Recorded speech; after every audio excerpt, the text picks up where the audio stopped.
Hello. So welcome to my presentation on organic versus conventional food effects on overall health by yours truly. Now, let's get right into it. So let's talk about what it is conventional organic foods, right? So food is needed for energy and the need to survive and perform everyday tasks, right? But knowing the fact that both organic and conventional foods can actually help with this energy, can actually give you that energy, is great. But sometimes the performance and the functionality isn't necessarily 100% for both. So you have to know the difference between organic and conventional foods. So the cause of someone's overall health being affected by the concept of the food that comes to us is in the grocery store. So that means like how it implies on how it's grown, what's used for it, and how the residual materials affect our health. Now let's talk about a few other things here, such as the pros and cons of these foods. So organic foods, they're more natural, so they have more nutritional value. They're not exposed to materials or chemicals as much. The cons, though, since there are specific growing factors to them, they take longer to grow in abundance. Organic foods prevent steeper marketing purchases, therefore they're more expensive to afford. And authenticity for true quality. This means like knowing that if your organic foods are actually going to be 100% organic, or if there's circumstances that were used to actually grow them. Now, what about conventional foods? Let's talk about the cons on conventional foods. These foods are tricky to identify as healthy for consumption due to the fact that the ingredients being used in them might not be safe for human health. Therefore, they're also potentially dangerous for the environment, which means they're dangerous for other foods being grown around the area as well.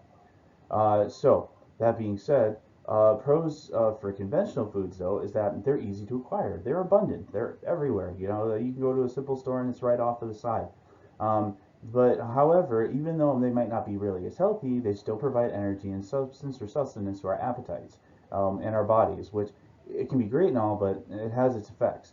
But due to their production deals and marketing, they're also easy to afford. Kind of interesting if you think about it.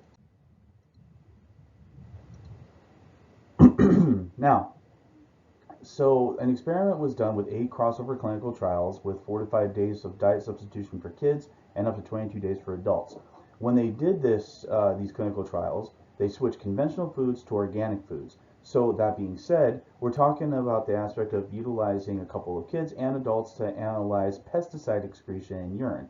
Therefore, when that came up, there was a overall grand and experimentally outrageous drop in it, which was 90% reduction in the pesticides in their urine analysis. That's a pretty big reduction. Now, some ideas that have utilized for pesticide presence as a problem would be like organic ways of pest and weed control. However, these methods are costly and challenging to keep up with. Other information that some of these studies utilized was how these plants are grown. These aspects were relate to soil composition and the location that's a location of increasing or like where like how much they're being grown. So instead of like factory-made fertilizers, farmers can use composting, organically derived materials for fertilizers, and what have you. Another essential portion of the research is so how conventional foods are unhealthy, right? So conventional foods have contaminants that are derived in these traditional foods. Some major health concerns that may develop from these contaminants in these foods could include metabolic syndromes, lymphoma, body mass index increase, or obesity is another way to look at it, and even fertility reduction. It kind of stinks.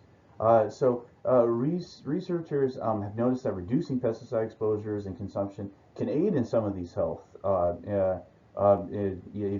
defects and effects being decreased. So, therefore, proper access, affordability, and nutritional tracking are needed to address these concerns.